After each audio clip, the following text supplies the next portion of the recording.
I was going to do this blog out in the garden, but there's a bit of a wind got up, so I've retreated to the car. Not ideal, but at least I'm outside. Since I wrote my previous blog about money, the news has been everywhere about two, and probably by this time, probably more, banks have imploded. The reasons for these crashes are in one sense rather absurd. They had lots of money. Yes, the banks had lots of financial deposits. The question therefore arose, what to do with all this money? Let me back up. For years I've been saying quite simply that modern money isn't worth anything. What on earth did I mean by that? Well, let's back up even further. When I first started my property business, which was rather a long time ago, I needed money. I had to pay for it. In short, I borrowed money which came at a cost. That cost was 10%, or sometimes even 11%, per annum. Let me put that slightly differently. The use of that money was considered in the open marketplace to be worth about 10% per annum. Now let's fast forward to today, or should I say last year. Throughout the world, money could be borrowed at a basis rate of approximately 0%. A bit was added on to pay the bills of the company lending the money, but the actual money itself was said to be worth nothing. Actually, we are not a lot further forward. In fact, it could be argued that things are even worse. Today, around the world, money is worth less than nothing. Let's do the maths. Let's take the dollar as still the prime unit of money on the planet. Probably not for much longer, but the 10-year Treasury bond as the standard value marker. What is that currently paying? At the time of writing, 4.5% or thereabouts. What is the current rate of inflation? That, of course, is an awkward question. It depends on how you do the counting. The official figure is round about 7%, but is probably nearer twice that. But for the moment, let's not argue with the official figure. To use someone else's money for a year will cost you roughly 4.5%. At the end of that year, the money you pay back will be worth 7% less. In other words, the lender is paying you 2.5% to take the money off your hands for a year.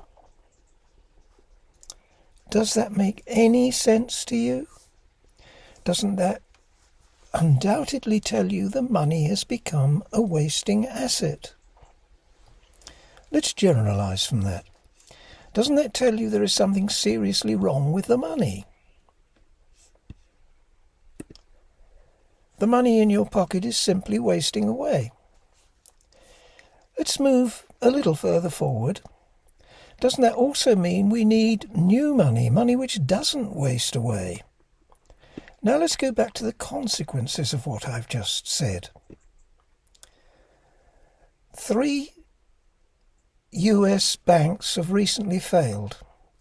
Those banks had plenty of money in their vaults. The trouble was, because of the above situation, money not being worth anything, or rather money being a wasting asset, those banks had to try and do something productive with this wasting asset or they'd go broke. Being banks, they took what under normal circumstances would be considered a careful approach. They invested in secure securities.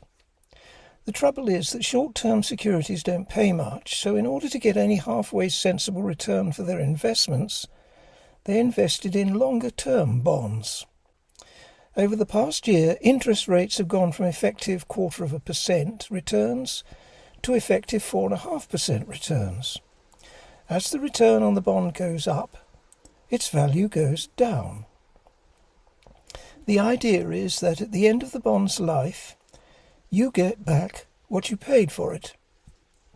If anybody out there doesn't get that, I do realise they don't teach much that's useful at school, so here's a quick update.